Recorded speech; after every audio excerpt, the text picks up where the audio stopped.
You might have seen this week that Australia's new Sex Discrimination Commissioner started work. Her name is Dr. Cody, and she has had what seems like an illustrious career as an academic, including as Dean of the School of Law at the University of Western Sydney. She's been involved in community legal centres for a long time too. So, what do you think she tackled first in this big new role? Was it about workplace conduct between men and women, much like her predecessor, Kate Jenkins? Or perhaps the drivers of stubbornly high domestic violence rates, despite record spending in the field? Or perhaps she's going to focus on grappling with the challenges facing the predominantly women in what's sometimes called the sandwich generation, juggling caring for children as well as for ageing parents. Or perhaps the fact that female entrepreneurs still find it harder to get finance for their businesses. Well, I'm sorry to say, she's taken a very different approach. Her first move as the new Sex Discrimination Commissioner has been to lean hard into leftist ideology. She said in an interview with The Age, quote, "A person is rarely just a woman," said Dr. Cody, an academic and lawyer. She would also have a racial background, sexuality, disability or not disability, be First Nations or not First Nations. There's a cross-cutting way in which inequality can play out. The old intersectionality chestnut. After all, the left say a person isn't defined by the way they behave, nor by the contribution they make or the content of their character. No. According to those who worship at the altar of identity politics, we are defined by the genetic attributes that we've been given in the lottery of life. So divide us up by attributes over which we have precisely no say, and use it to set up special treatment for some at the expense of others.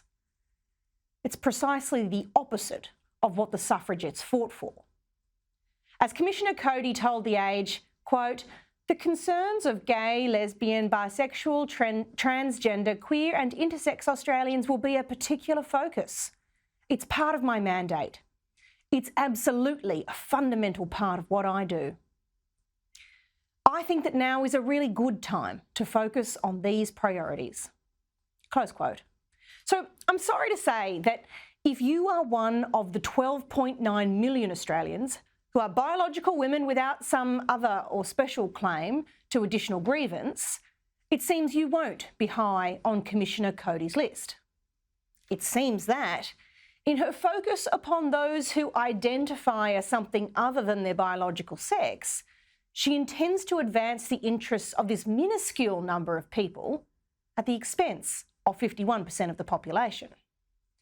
So, if you're one of the increasing number of women who are alarmed that your rights are being eroded by biological men who demand that polite society treat them as women, well, things are not going to get better for you.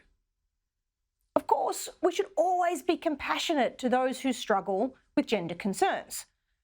But compassion for them doesn't demand the cancellation of fairness and safe competition for women in sport. It does not demand the end of single-sex spaces, so vital for safety, such as women's shelters, prisons and rape crisis centres. But based on her early advocacy, the Sex Discrimination Commissioner will be doing the very opposite, doubling down on the erosion of women's rights and women's spaces in favour of biological men. Perhaps it would be more appropriate to call Dr. Cody the Gender Ideology Commissioner, since she seems hell-bent on pursuing that over the sex-based rights of women. But, as my colleague Nicole Flint pointed out this week, we shouldn't lay the blame for all of this madness at the feet of Dr. Cody. It started with former PM Julia Gillard and now Attorney General, also then Attorney General Mark Dreyfus, in 2013, when they changed the definition of woman. I guess we shouldn't be surprised that Ms Gillard gave weasel words when she was asked the question, what is a woman? What is a woman? And do you agree with Queensland's Attorney General Minister for Women, Sharon Fentiman, that trans women are women? I'm very happy to answer your question, but I do worry that And I should just say I spend around half of each year in the UK. And in the UK, this has turned into a kind of got you parlour game. The time has come for us to be forthright here.